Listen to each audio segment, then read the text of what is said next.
On s'éloigne bien, on descend. Ok, go.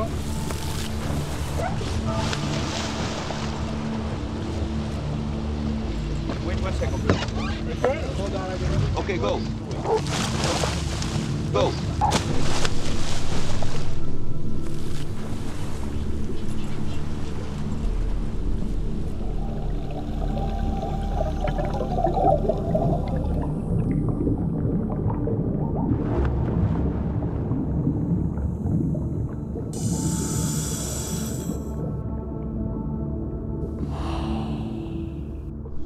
On appréhende quand même Coco avant de partir. Hein. On sait que c'est quand même dangereux. Il y a des courants. On est loin de la côte. Il ne faut pas qu'il nous arrive quelque chose. Il n'y a pas de médecin, il n'y a pas de structure médicale. S'il vous arrive quelque chose, il n'y a rien. Donc il ne faut pas qu'il nous arrive quelque chose.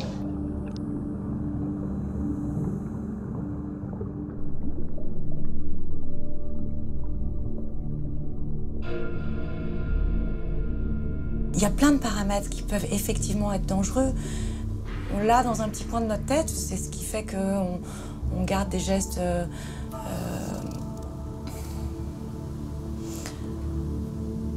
on essaye de garder les bons gestes, les bonnes attitudes pour justement limiter les risques.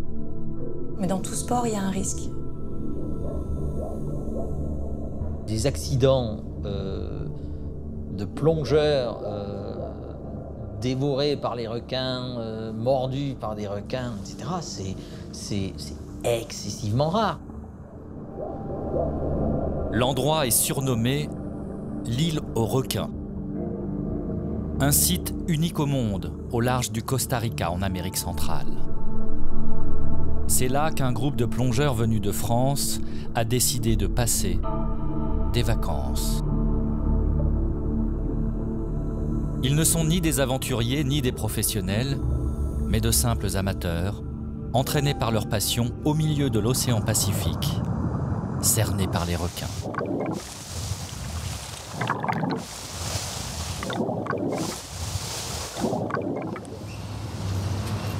Cette aventure est-elle accessible à monsieur et madame tout-le-monde ou faut-il être casse-cou?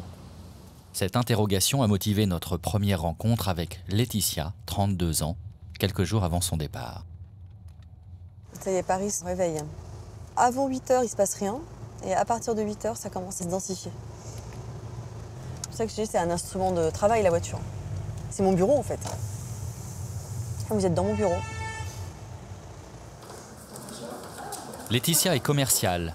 Jusque-là, rien qui sorte de l'ordinaire, sauf que son domaine est particulier. Elle vend des prothèses. Prothèses de hanches, genoux, avec la particularité de mettre elle-même la main à la pâte. La chirurgie, c'est une science exacte. Hein. On ne va pas s'amuser à faire n'importe quoi. Eh bien, la plongée sous-marine, c'est pareil. On ne s'amuse pas à faire n'importe quoi avec son matériel. Est-ce que tu veux un clou en plus? Oui, mais... Laetitia est infirmière de formation. Tu commences... Alors attends, je vais te mettre la petite lame de scie. Elle assiste le chirurgien auquel elle fournit ses prothèses. Un métier donc où il faut avoir le cœur bien accroché. C'est pas très glamour comme métier. Hein. Y aurait-il un point commun entre le silence des fonds marins Eh ben, je te donne le tournevis, hein, si tu veux. et l'ambiance du bloc opératoire, entre le masque chirurgical et le masque de plongée? En tout cas, Laetitia nous dévoile ce matin-là une certaine aptitude pour les situations extrêmes. Dans quelques jours, ce sang-froid lui sera utile. Je pars plonger sur les îles Coco. D'accord. Et donc c'est une réserve, je ne sais pas si tu connais, c'est au large du Costa Rica dans le Pacifique. Tu as des requins tigres, des requins baleines. Ça sera avec tout ça. Et on plonge avec tout ça, ouais. Et ouais, ça va être une expérience incroyable. Bientôt, Laetitia, la prothésiste, sera à l'autre bout du monde. Et son entourage ne peut s'empêcher de penser à tous ces récits dans les journaux, ces surfeurs, ces baigneurs, aux membres arrachés lors d'attaques de requins.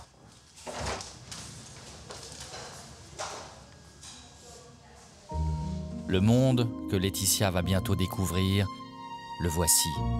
L'île Coco, ancien repère de pirates où accostent quelques rares équipages avides de sensations fortes.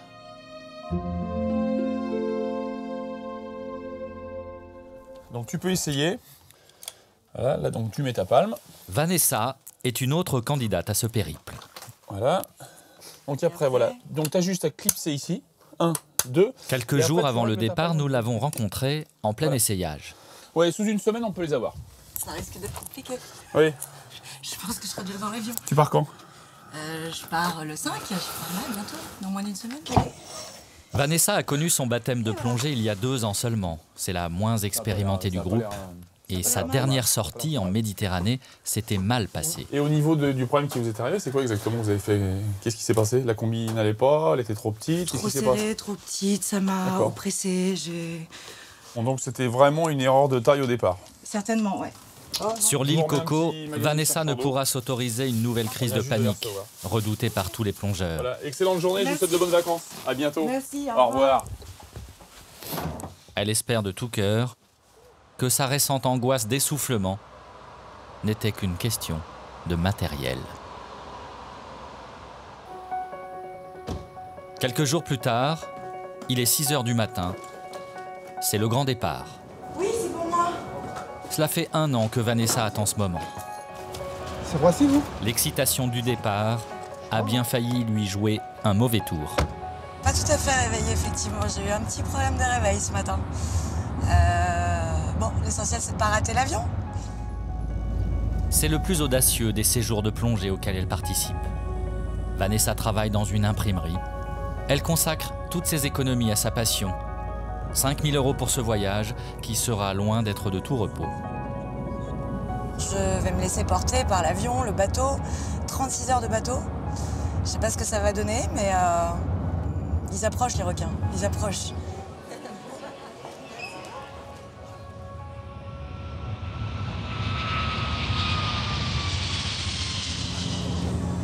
Punta Arenas, côte pacifique du Costa Rica. C'est au départ de ce port d'Amérique centrale que la croisière va commencer. Il fait chaud. Enfin la chaleur, c'est bon, c'est les vacances. Laetitia, l'infirmière prothésiste, et Vanessa auront tout le temps de vérifier et revérifier leur matériel. Je pense que le talon aiguille, t'as pas pris. Non, ah si, je les ai prises. Il n'y avait pas une soirée dansante? Car après 20 heures d'avion, 36 heures de navigation en mer les attendent jusqu'à l'Isla del Coco, à 550 km au large.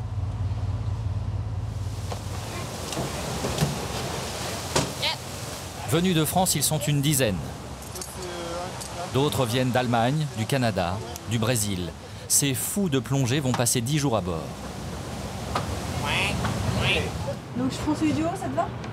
Je t'escaladerai comme ça? Ça va. Ambiance colonie de vacances, au moment de la découverte des cabines où ils vont loger 2 par 2. Ouais, elle est belle, les filles. Ouais. Oh là là là là, il y a des trucs qui commencent là. Ah bah si jamais il y a mieux, on peut changer aussi la tienne, c'est pas... Non, elle me plaît moins ça. Ouais, Je préfère c'est mieux la l'autre. 6. Ouais. Donc là je préfère la 6, désolée. Après, non, c'est tout. Pas un choix énorme, hein. Toutes les cabines se ressemblent. C'est pas des palaces, hein. C'est des petites cabines. Et puis, en réalité, on s'en fiche. Je crois qu'on va y arriver avec 2 battements de cils ou... Je suis pas certaine. Bon, ok, on retourne dans notre... Ouais, on va prendre notre cabine. Mais elle est bien, elle est bien. Une nuit de navigation, puis une journée entière, et encore une autre nuit en mer. Simple croisière ou vraie expédition, le voyage sera long. Lorsque soudain, au petit matin, terre. Sur le pont, Philippe est le premier des touristes plongeurs à émerger de sa cabine. Il est 5 h du matin. Ça bouge en surface, tu vois des poissons qui viennent en surface. La beauté de l'île est fantastique, cette forêt couronnée de nuages. Bon, c'est forêt primaire tropicale, donc beaucoup d'humidité. On se sent vraiment au bout du monde, quoi. Ça, c'est assez extraordinaire. Un caillou planté dans le Pacifique, à l'écart de toutes les routes de navigation, et une étrange impression, devenir un Robinson Crusoe. On a l'impression que Dieu a créé la Terre pour cet endroit. Mais ce n'est certainement pas pour ces forêts que les plongeurs ont fait un tel voyage. Bon, ça valait les 30 heures de navigation. 5, 5, 3, 8. En 3 heures, on est dans l'eau. Première réjouissance, Philippe, qui avait pourtant préparé minutieusement tout son équipement, a tout perdu. Car son bagage s'est égaré à l'escale à Mexico. Il est obligé de tout emprunter. On m'a prêté du maillot de bain aux palmes, la combinaison, le détendeur, etc. Et là, il y a une solidarité extraordinaire, quoi. Good morning, welcome to Cocos Island. Carlos, l'instructeur, emmène des touristes ici depuis de nombreuses années. Bad weather. Okay, let me explain you what we're gonna do. We are in Chatham Bay right now. Okay? Pour lui, c'est une routine. Mais pour les néophytes que sont ces Français, les consignes seront strictes. Les fonds sont très beaux, colorés, il y a des raimentas, des langoustes. Et parfois on voit même des requins tigres dès la première plongée. Donc, restez bien groupés, car c'est votre plongée d'essai. Et il faut que cela se passe bien pour tout le monde. Des questions ? Pour Vanessa, cette première mise à l'eau s'annonce comme un test. Elle saura très vite si ses angoisses d'oppression ont cessé de la tourmenter.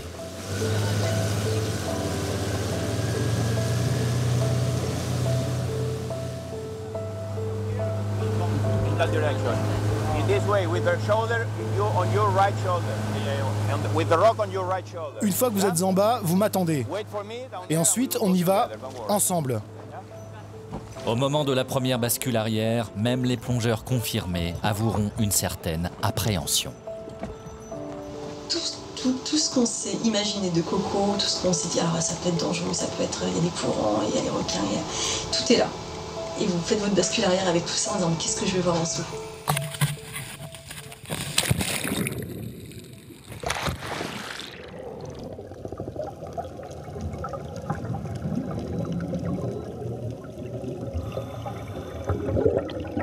Se mettre en confiance, c'est le seul objectif de cette première plongée.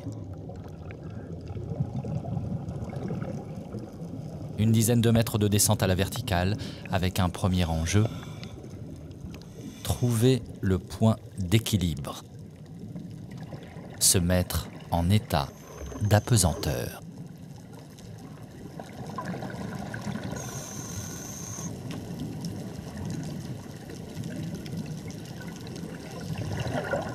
Pas si simple pour certains.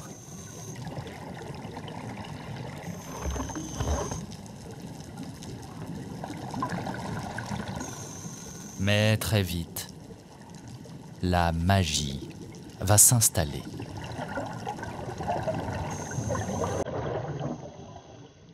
Avec les premières rencontres.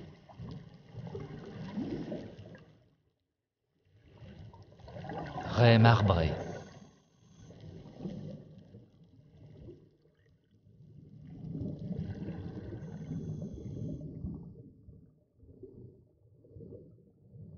Tortue géante, curieuse.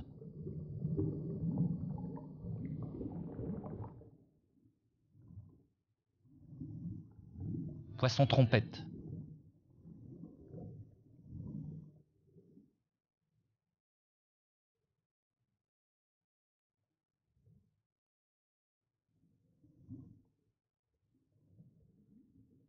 Raie aigle.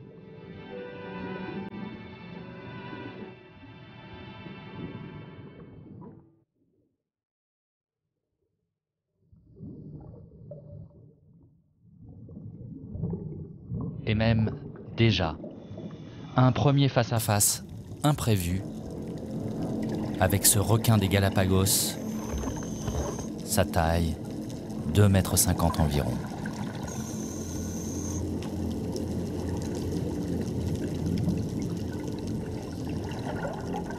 C'est très furtif en fait, parce que je crois que c'est lui qui a le plus peur que nous. Et c'est très rapide, Dès qu'il perçoit notre présence, il s'en va, c'est très très rapide. L'île aux requins.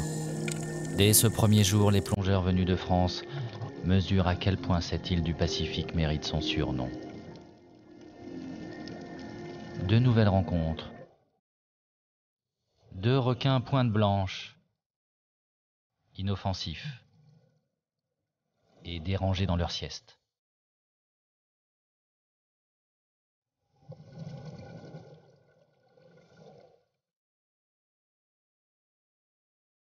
Loin de s'effrayer, Vanessa semble subjuguée.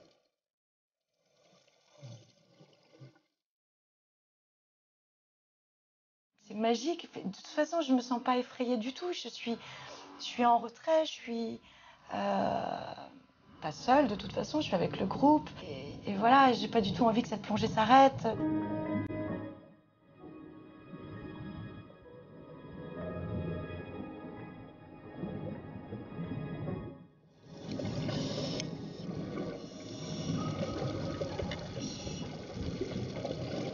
Quelle chance d'être là. Quelle chance de vivre un truc pareil.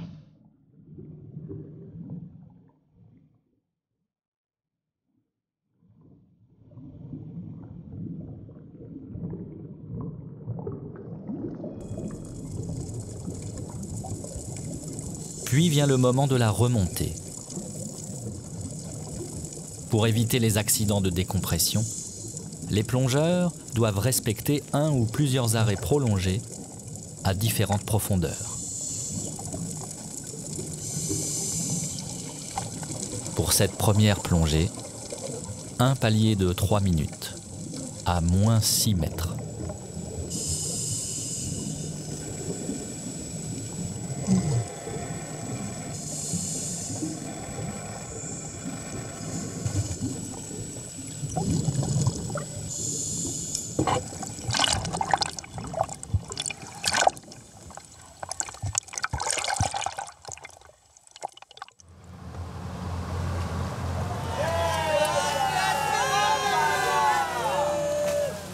Quant à Vanessa, sa mauvaise expérience précédente en Méditerranée semble bel et bien oubliée.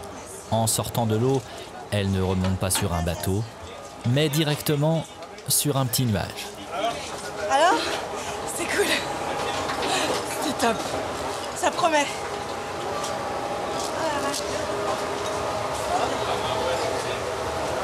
Ça va? Hey. Thank you very much. Ça va être énorme, je pense. Hein, ça va être énorme. Ça va être énorme. Ouais. Et t'as vu, j'avais jamais vu de requin de récif encore. C'est vrai? Et on est bon, on est bon.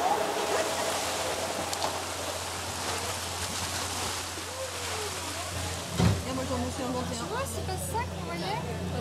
Les fonds sous-marins de l'île Coco sont d'une exceptionnelle diversité. Pas évident pour les plongeurs nouveaux venus de reconnaître et nommer tout ce qu'ils ont vu. C'était des tours au départ.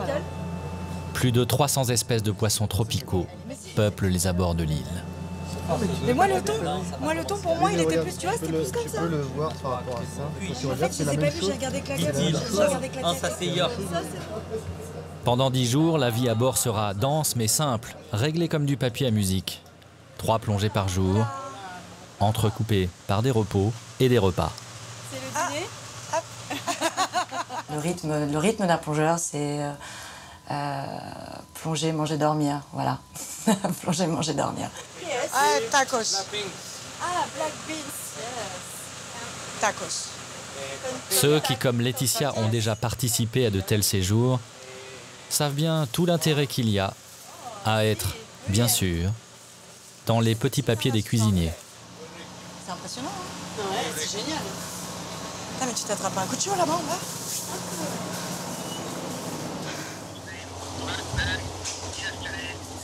Ce premier soir sur Coco Island, Philippe s'acharne à chercher un réseau téléphonique ici au bout du monde.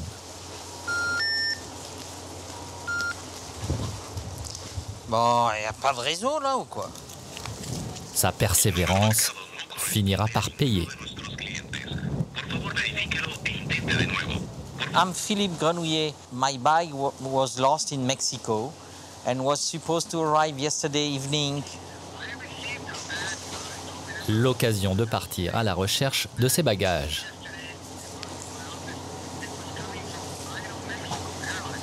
Yes, correct, that's mine.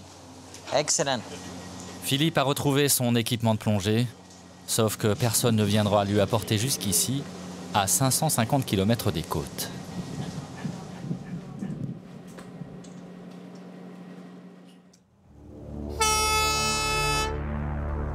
Le lendemain, dès le matin, les choses sérieuses commencent. Il n'est déjà plus question d'une simple plongée d'adaptation, mais d'une vraie descente dans la fosse aux requins. Il y a des grosses vagues qui se fracassent contre les rochers. Alors ne restez pas là et descendez. Pas trop vite, mais ne restez pas à la surface. C'est l'endroit le plus dangereux de tout Coco Island. À cause des vagues, mais surtout à cause des courants.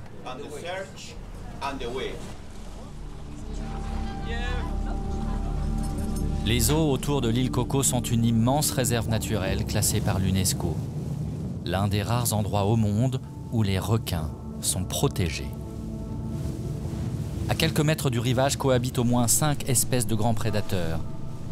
Les plongeurs savent que dans quelques minutes, ils peuvent se retrouver nez à nez avec des requins pointe blanche, des requins marteaux, des requins tigres.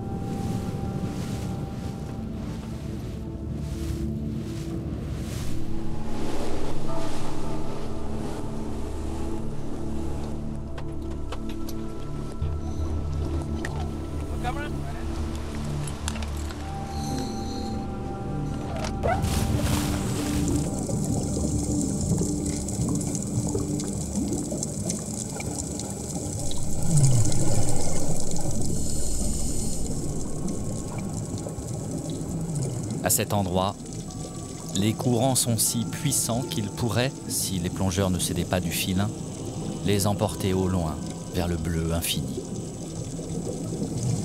Les consignes sont de rester en groupe, collés à la paroi,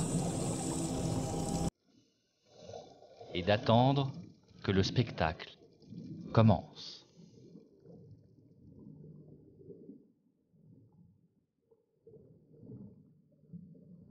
En maître de cérémonie, le vol majestueux d'une raie marbrée.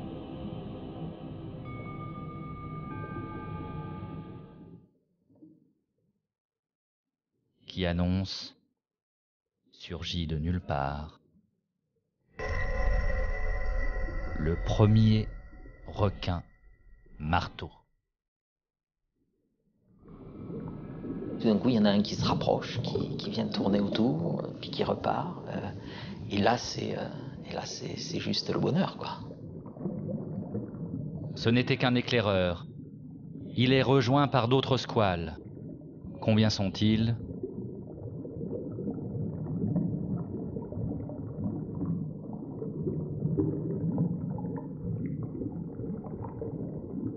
Et là, on voit arriver 1, 2, 10, 50 requins marteaux. Un banc entier de requins marteaux. Regroupés pour la période de reproduction et comme indifférents à l'intrusion des humains sur leur territoire.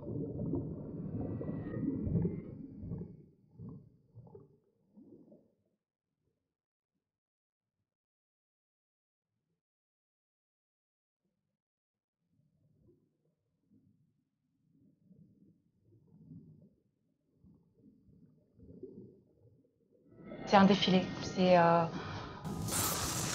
défilé. On regarde un spectacle.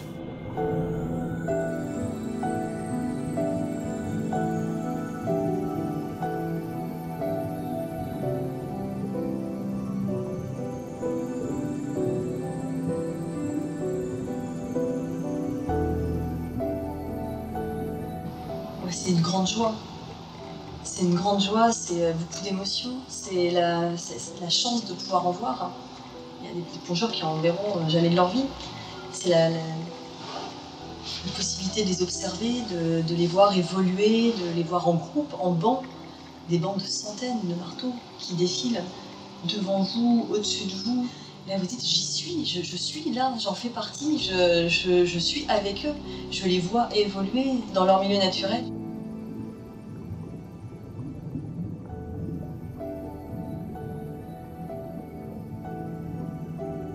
Les récits d'attaques envers l'homme ont façonné notre imaginaire. Pour autant, aussi étrange que cela puisse paraître, aucun des plongeurs du groupe ne se sent alors en danger. J'ai pas eu peur. Il n'y a pas eu de peur. Je crois pas que... Il ne me semble pas que dans le groupe, quelqu'un ait eu peur de ça.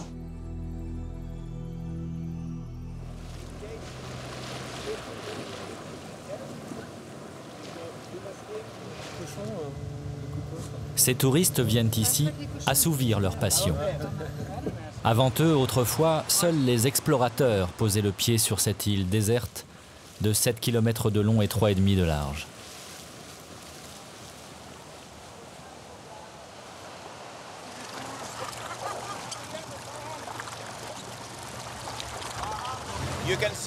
Vous pouvez voir une plaque gravée par le commandant Cousteau, à l'époque où la Calypso est venue ici, il y a de nombreuses années.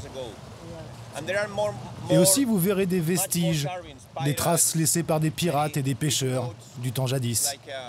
C'est comme un livre d'histoire grand ouvert. C'est la plus belle île du monde, a dit un jour le commandant Cousteau. Jamais habitée, l'île Coco fut pendant des siècles un repère de pirates. 1000 légendes courent sur les trésors qu'ils auraient enfouis dans ces collines, ce qui inspira le célèbre roman L'île au trésor de Stevenson. Oh, elle est magnifique, on voit l'eau qui se dessine, turquoise. Et en fait, c'est les récifs qu'on voit, noirs. On y était hier soir là-bas. Pas profond, hein, 10 mètres. Il y avait plein de pointes blanches. C'était top.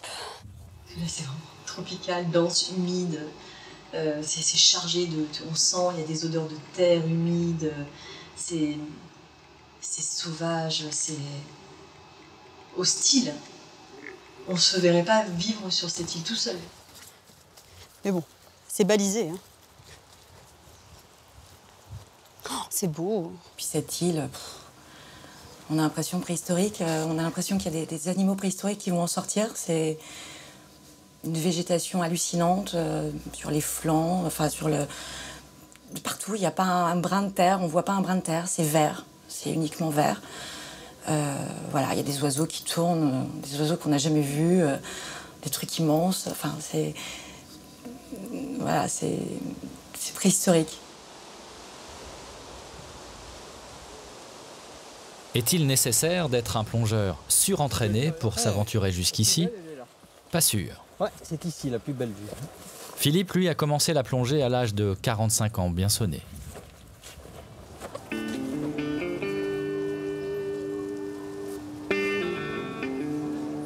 Charenton, banlieue parisienne. Avant de partir pour l'île Coco, nous avions accompagné Philippe dans des eaux infiniment moins exotiques. La fosse d'entraînement. C'est ici que chacun vient répéter les gestes de base et où Philippe continue à venir avant chaque séjour lointain qu'il s'offre une fois par an.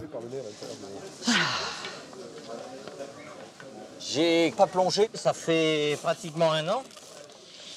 Donc avant de partir en mer, c'est bien de revenir se remettre les choses en place. Non, ça marche pas.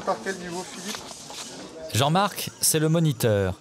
Il a suivi de près toutes les étapes du perfectionnement de Philippe, âgé aujourd'hui de 60 ans, et d'autres élèves bien plus seniors que lui. Car manifestement, il n'y a pas d'âge pour commencer la plongée. Voilà. Voilà. Parfait.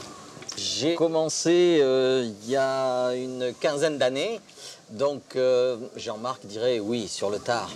Non, il y a des gens qui commencent... Ah bah voilà, Francis, quel âge as-tu? J'ai 62 ans. Voilà. Madeleine, elle a 85 ans. Ça, c'est le détendeur de secours. Niveau 1, débutant. Niveau 2, plongée à 40 mètres. Philippe vise à présent le niveau 3, 60 mètres de profondeur, qu'il passera sur l'île Coco. Il y a plus de 200 bars. Oui, un peu plus de 200 bars. 220 bars. Combien de bars dans une bouteille? Alors, avant de partir? Ah, avant de partir? Ouais. Tu te dis, je sais pas, j'ai 150, je pars pas, j'ai 180, je pars. 150 bars, tu vas pas loin. C'est pas loin. Hein, on va te voilà. faire trempette. Voilà. Tu justifies donc d'avoir pris ta douche. Si c'est pour aller à 5-6 mètres, ça va. Si c'est pour aller. On explose. On part à 180 bars, voilà. Minimum. Au minimum 180 voilà. bars. Quel que soit son niveau, l'ennemi du plongeur, ce n'est pas tant les requins que lui-même. Le vrai danger, c'est la négligence dans les procédures de sécurité. Il faut que les gestes de sécurité soient des réflexes. Et quand on va arriver en mer, s'il y a un peu de clapot, un peu de vague, etc., le fait de ne pas avoir besoin de penser à tout ça, au contraire, c'est un facteur de sécurité, quoi. Mise de mon masque, après avoir géré pour pas qu'il y ait de buée, je cherche mon embout. Dernière vérification que ça fonctionne. Et on va vider le gilet. Au revoir. Pour qui n'a jamais joué les hommes grenouilles, respirer avec des bouteilles par 30 mètres de fond semble à la fois fascinant et effrayant. Les plongeurs n'oublient jamais les premiers émois de leur grand début. Apprendre à enlever son masque sous l'eau, par exemple, et le remettre en le vidant par l'air des bouteilles.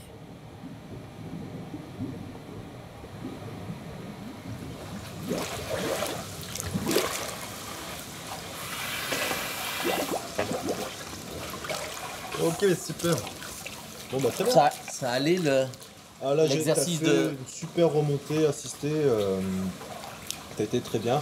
Vu sur la vitesse de remontée, il faut faire attention. Donc là, tu pensais à bien dégonfler de temps en temps. Tu as bien bloqué le détendeur.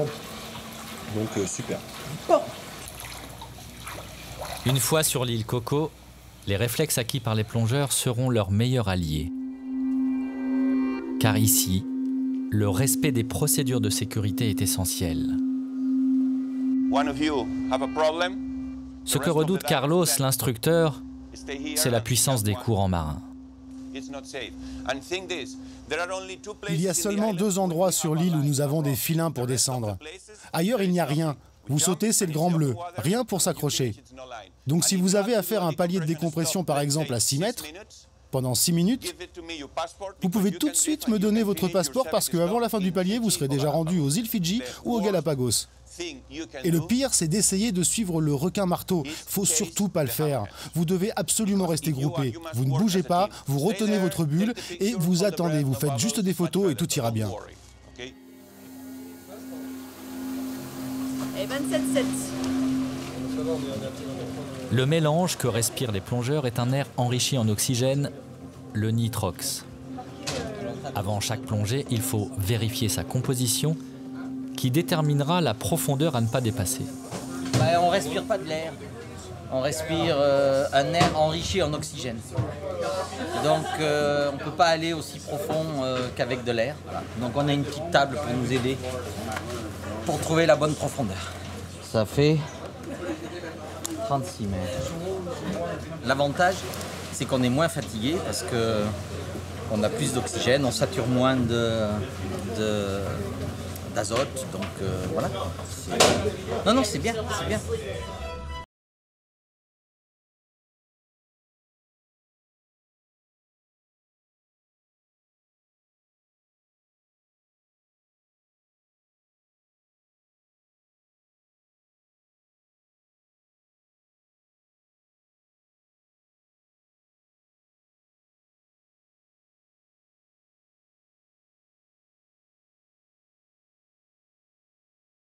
Souvent tous ensemble, avec des personnes qu'on n'a pas forcément choisies, des plongeurs qui n'ont pas forcément le même niveau. Donc forcément, on s'évalue sous l'eau. Et on s'évalue parce que il faut être là pour les autres. Et on est là pour s'aider s'il y a un problème. Donc évidemment, c'est important de regarder, d'observer les autres plongeurs, voir comment ils fonctionnent.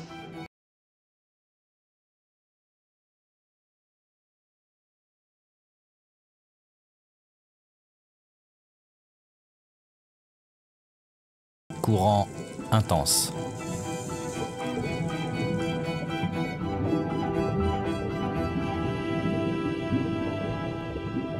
Le le courant, c'est vraiment un ennemi du plongeur. Il faut faire avec, mais on peut s'essouffler dans le courant. L'essoufflement, c'est quelque chose de très dangereux en plongée.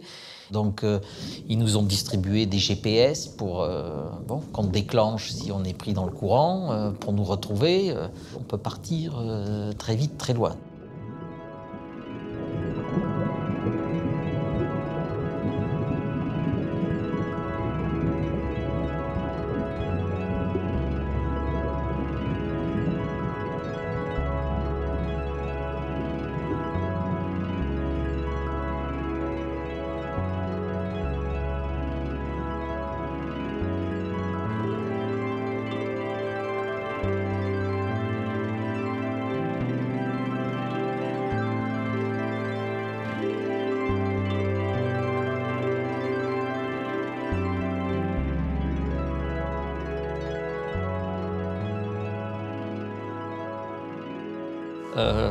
Il y a des émotions, quoi.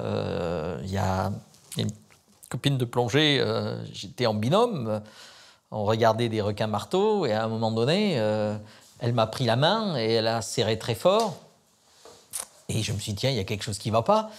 Et je l'ai regardée, elle pleurait dans son masque. Et en fait, elle pleurait d'émotion, elle avait pas mal. Donc, bon, ça, c'est des moments extraordinaires.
Philippe quitte pour un temps ses camarades de Palenquet. Son séjour n'a pas fini de lui réserver des émotions fortes, car nous lui proposons de l'emmener, lui qui a une formation de scientifique, pour vivre une expérience exceptionnelle.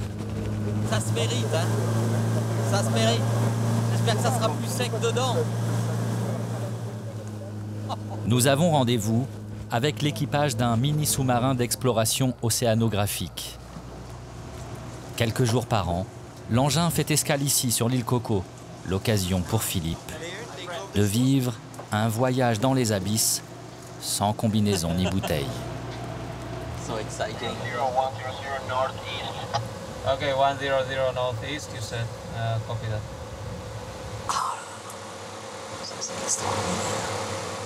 Philippe, littéralement, n'en croit pas ses yeux.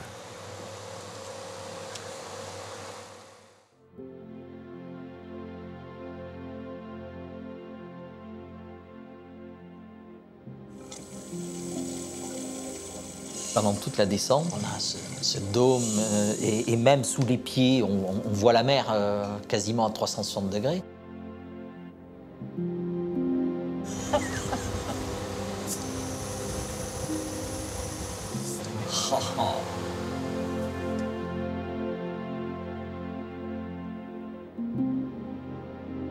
On est sous l'eau, mais dans son salon, quoi. On a vraiment l'impression, tout en étant au sec, dans l'air, d'être au contact de l'eau.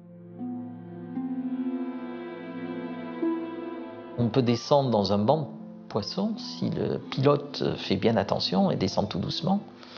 Mais le banc de poissons se referme sur vous, quoi.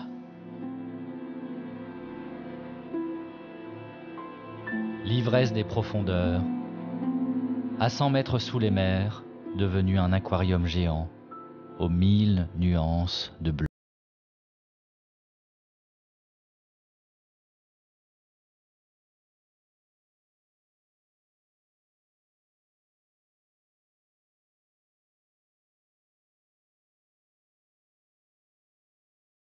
C'est le monde du bleu, bleu foncé, bleu profond, bleu nuit et un peu de gris.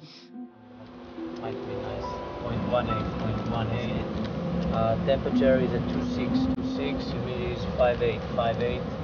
Cabin pressure is at +1. Au fond de l'océan ce jour-là, pour finir la balade, la parade amoureuse d'une escadrille de raies marbrées.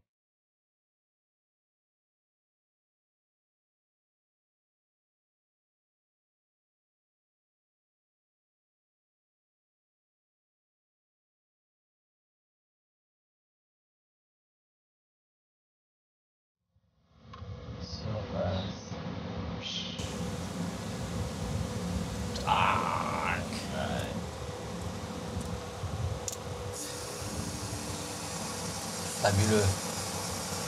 Fabuleux. Pendant ce temps, entre deux plongées, Laetitia et Vanessa se racontent des histoires de plongeurs. Elles ont même filmé une scène, un conflit de voisinage avec cet habitant des profondeurs qui montrait ses dents pour les faire déguerpir de son rocher.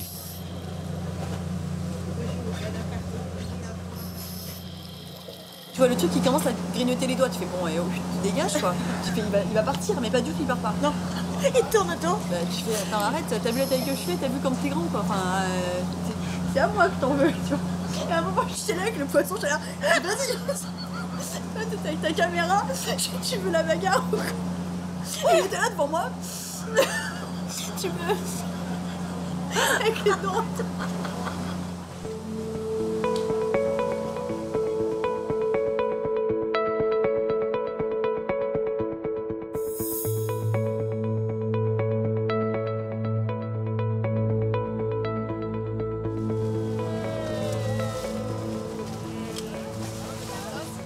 La journée type. Alors on est en vacances, mais on se lève de bonne heure. Donc on fait 2 plongées dans la matinée, déjeuner, plongée dans l'après-midi, et il y aura 2 ou 3 plongées de nuit de prévues, qui sont des plongées plus courtes, moins profondes. Mais il y a certains jours, on va faire 4 plongées dans la journée. C'est beaucoup. C'est beaucoup. Oui, c'est fatigant.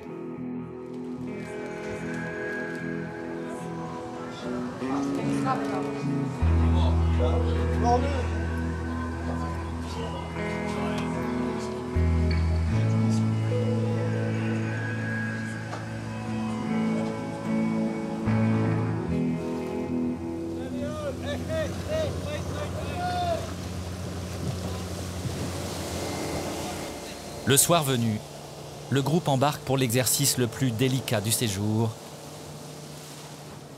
la plongée de nuit. Car lorsque le soleil disparaît, les fonds marins s'éveillent. C'est l'heure où les prédateurs se mettent en chasse. On imagine le frisson au moment de basculer dans ces eaux sombres.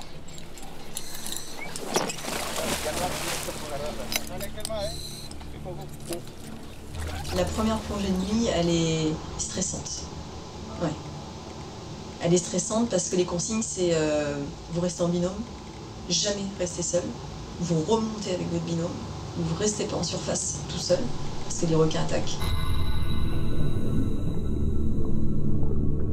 La nuit, les requins chassent, ils rôdent.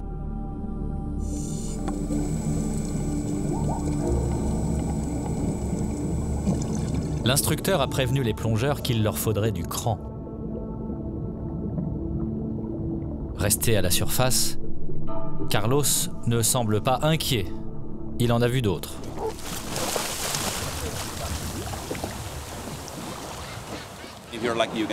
On peut même croiser des requins tigres lors des plongées de nuit. Et croyez-moi, un requin tigre la nuit, c'est impressionnant. Car le requin tigre chasse la nuit. Je me souviens un soir, je plongeais juste là, et là, je vois un requin tigre qui passe juste comme ça, au-dessus de moi.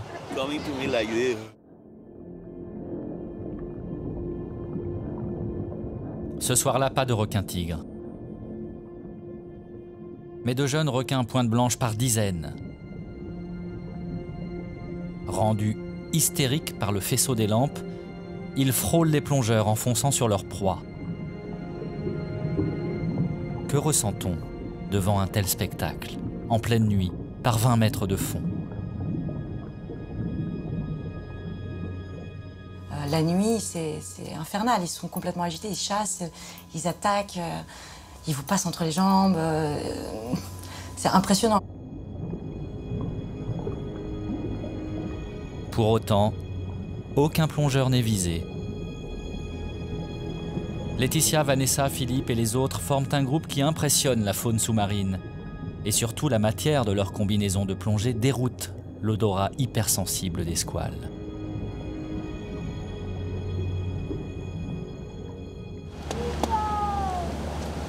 En plus de 20 ans, les organisateurs de ces expéditions à l'île Coco ne déplorent aucune attaque de requins.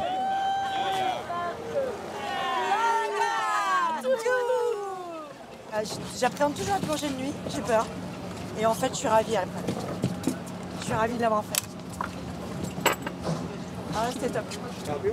Ceux qui ont déjà plongé disent « Oh, quelle chance, quel bol !» Pardon pour l'expression. Et puis, il y a ceux qui sont baignés dans la culture le requin, c'est le loup dans la mer, voilà, il va vous dévorer, etc. Ils disent, vous êtes fous, mais vous êtes fous. Bon. Et en fait, on n'est pas fous.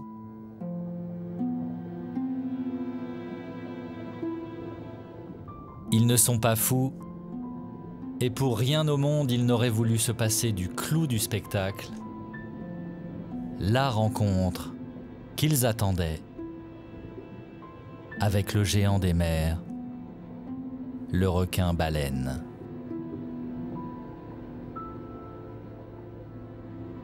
Je me suis retournée et j'ai vu la tête du requin-baleine en fait juste derrière moi et j'ai vu tout son corps défiler à portée de main. Voilà, j'avais juste à tendre la main et je pouvais le toucher. C'était majestueux, c'était magnifique.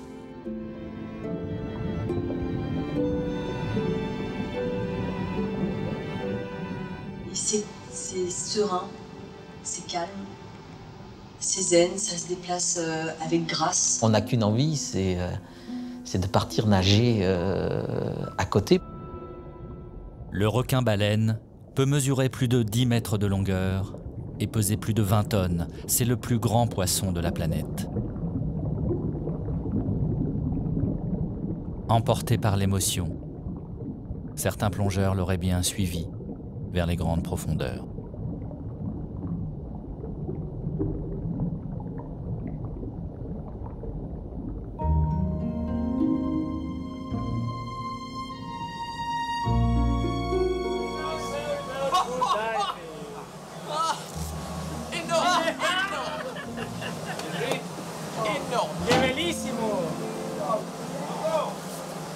Nager avec un requin-baleine comme ça, hein? Jamais vu. Vanessa, elle en pleurait d'émotion. Elle a rempli la mer.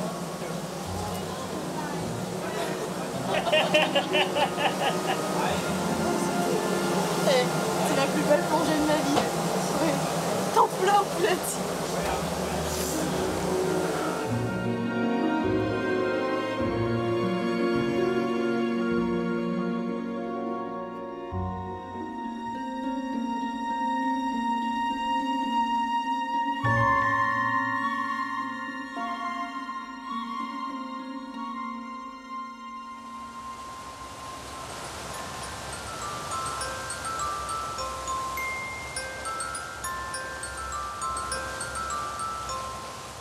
Coco, en un mot? Ah, y revenir. En un mot, c'est y revenir. Coco, super plongée. Ça fait plusieurs mots. Je peux faire plusieurs mots ou Ouais. Indescriptible. C'est trop court. Trop court. Les vacances trop courtes. Féerique. Féerique, magique, ça fait 2. Paradisiaque, ça fait 3. Voilà, fantastique, vraiment. Un mot pour Coco, idéal. Super expérience. Un groupe génial. Marteau. Bah, Coco, marteau. Ils seront restés 10 jours à nager au milieu des requins. Frisson inoubliable. Puis ils sont repartis vers leur travail, vers leur famille. Morceau de terre perdu au milieu du Pacifique, l'île Coco a retrouvé sa solitude, un sanctuaire pour les requins.